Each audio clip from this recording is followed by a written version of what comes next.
2017 میں عمرے کے لیے گیا تو مدینہ یونیورسٹی میں جو پاکستانی طلباء تھے ان کے لیے جو ہے انہوں نے مجھے بلایا کہ آپ یہاں پہ آ کے بیان کیجئے.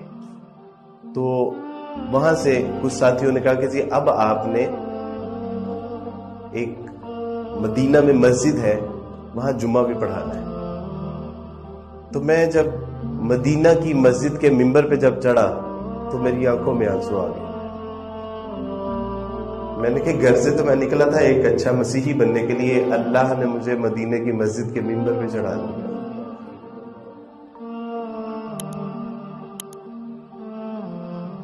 صدقے دل سے جب انسان رائے حق کی تلاش میں نکلتا ہے اور جو سب کچھ اپنے اللہ پہ چھوڑ دیتا ہے پھر اللہ اسے نہیں چھوڑتا.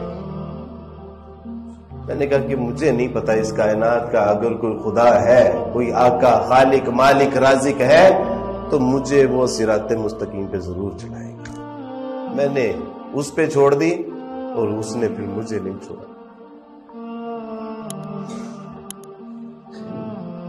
یہ میرے اللہ کا فضل ہے.